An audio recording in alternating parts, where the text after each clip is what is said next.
It's another Q&A edition of Optimal Health Daily, episode 620, and I'm Dr. Neil, your host of the show. Welcome back to another special Friday edition of Optimal Health Daily, where I answer your questions. On the other days, I read health and fitness blogs to you, kind of like an audiobook. And if you want to send me a question, now's the perfect time, because we give away a book on the first of every month to someone random who sent me a question. And if you're listening in real time, the first of the month is tomorrow. So get your questions in today to be in the raffle. So why do I call myself Dr. Neil? Well, first, folks don't know how to pronounce my last name, so usually it's just easier to call me by my first name. And I don't call myself doctor just for the heck of it. I do have my doctorate degree in public health with an emphasis in chronic disease prevention and nutrition. I also have my Master of Public Health degree with an emphasis in health education and health promotion. I'm also a registered dietitian nutritionist, a certified health education specialist, and a certified exercise physiologist through the American College of Sports Medicine. I'm hoping that this can be a place where you learn about the truth. What are the latest data with regards to your question?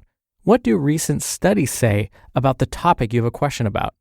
And this is my favorite part of the show, so again, keep sending in those questions. I love listening to them, and it makes me super happy to be able to answer them. So with that, let's hear today's question and start optimizing your life. Hi, my name is Kelsey, and I am curious about fitness trackers like a Fitbit or a Garmin. I'm wondering if there's any evidence that there are positive effects of owning one of these. I've been thinking about buying one and wanted to see if it actually helped motivate people to include more activity in their day or not. Thanks so much. Thank you for your question, Kelsey. Just the other day, in fact, one of my friends who happens to be really into fitness came up to me. Well, more like ran up to me because they were so excited. She wanted to show me her new smartwatch.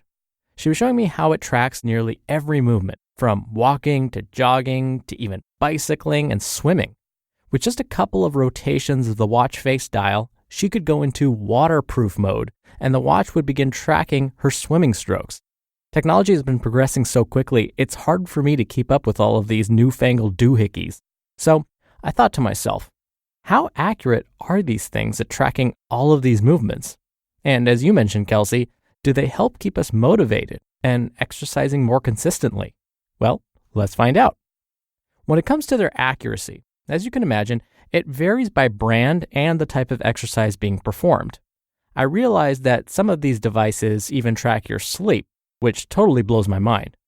Now, in general, it seems as though most of these are fairly accurate at estimating the number of steps you walk or run each day. But beyond that, the reliability begins to vary quite a bit. I found a meta-analysis that looked at this very thing. Now, without getting too scientific, conducting a meta-analysis is highly respected within the field of research. This is because it involves collecting a bunch of studies that have already been published on the very same topic, like, in this case, the accuracy of fitness trackers. And then the researchers combine all of these studies and perform one large or meta-analysis on all of these findings. You've probably heard me complain that we can't base conclusions on the results of just one study. We always need to look at other published findings as well. And a meta-analysis does just that, which is why it is so respected. Okay, so back to what the meta-analysis actually found. As I mentioned, most fitness trackers are pretty good about estimating the number of steps you take each day. But when it comes to estimating the number of calories burned, they tend to underestimate. This was surprising to me since most trackers on fitness equipment at the gym, like treadmills and ellipticals, tend to overestimate calories burned. Now, when it comes to tracking sleep, most trackers overestimated the time you spend actually asleep. When it comes to estimating actual distances traveled, it gets a little sketchy here too. Distance tended to be overestimated when moving at slower speeds and underestimated at higher speeds. Most trackers have been found to be good estimators of heart rate though. Unfortunately, I couldn't find any data on their accuracy for estimating swimming distances, for example. I imagine those studies are being performed as we speak. But really, well, who cares about all of this accuracy so long as it keeps people moving?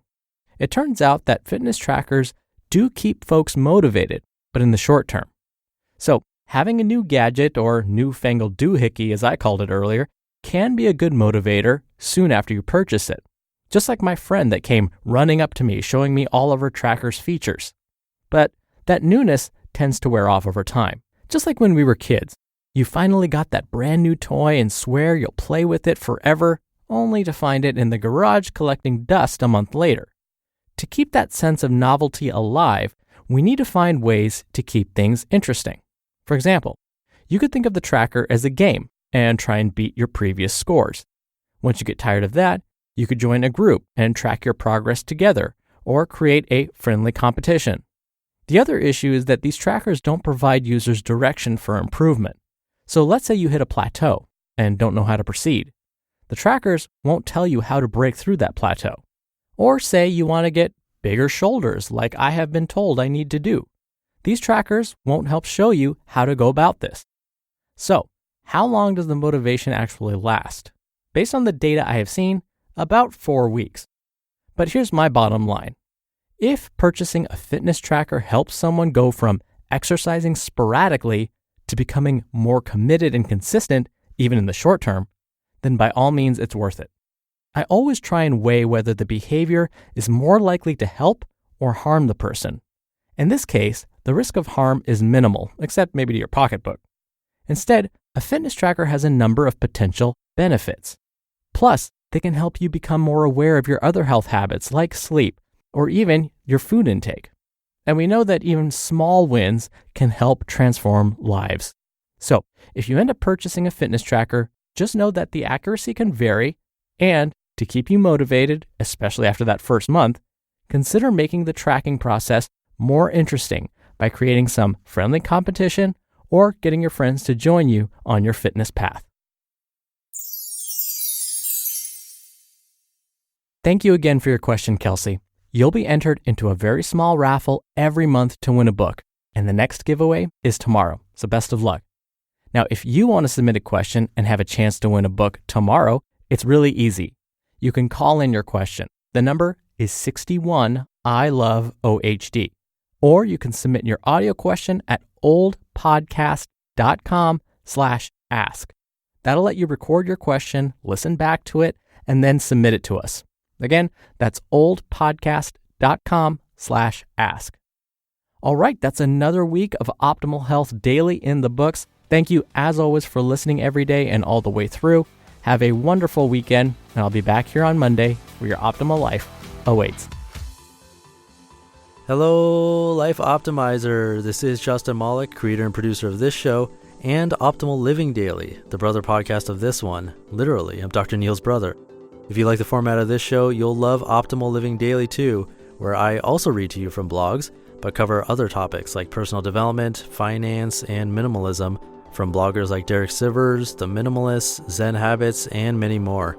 So for more amazing content read to you for free, come subscribe to Optimal Living Daily too, and together we'll optimize your life. You've been listening to Optimal Health Daily. Be sure to hit the subscribe button to stay up to date on each new episode, and head to oldpodcast.com. That's oldpodcast.com for a free gift, as well as more actionable tips and resources to help you maximize your potential.